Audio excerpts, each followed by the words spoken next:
আজ আর একটা স্কুল টিফিনের রেসিপি নিয়ে আপনাদের সামনে হাজির হয়ে যাচ্ছি। শুধু দেখতেই কিন্তু ভালো লাগে না, খেতেও কিন্তু অসাধারণ। তার থেকে বড় কথা, খুব কম সময়ে এটা কিন্তু করে ফেলা যায়। তাহলে আর দেরি কেন, এবার দেখে নেওয়া যাক টিফিনটা কি এবং কিভাবে আমি তৈরি করছি।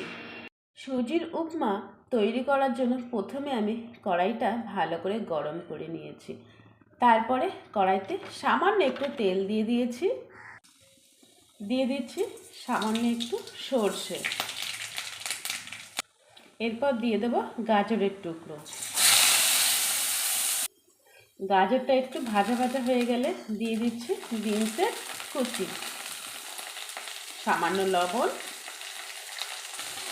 একটা চেরা লঙ্কা। হালকা ভাজা ভাজা হয়ে গেলে দিয়ে দেবো টমেটো কুচি। সবজি হালকা ভাজা ভাজা হয়ে গেলে দিয়ে দেব আদা কুচি। আবার সবজিটা নাড়িয়ে চাড়িয়ে ভালো করে ফ্রাই করে নেব, যাতে আদাটা একটু ভাজা হয়ে যায়।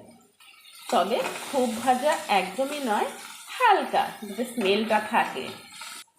এরপরে আমি অল্প অল্প করে পুরো সুজিটা দিয়ে দেব। ভালো করে নাড়াচাড়া করে নেব। এবার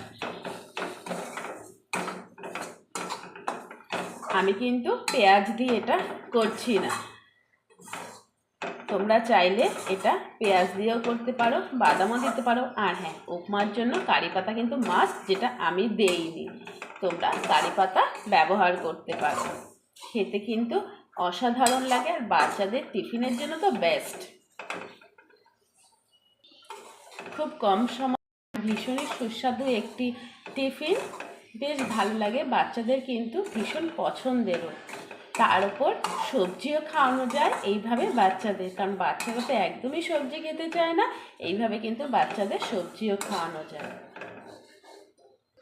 আমি শুধু বিনস আর গাজর দিয়েছি, তোমরা চাইলে অন্য কিছুও দিতে পারো, ফুলকপি দিতে পারো, কিংবা আর যে সমস্ত সবজি হয় বাচ্চাদের পছন্দের সবজিগুলো তোমরা কিন্তু দিতে পারো।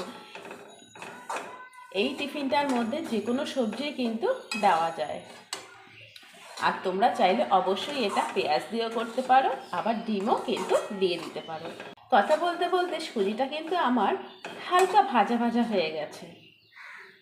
এবার এর মধ্যে আমি কিন্তু জল দেব, তবে একবারে দেবো না, কিন্তু অল্প অল্প করে, নয়তো দলা পেকে যাবে।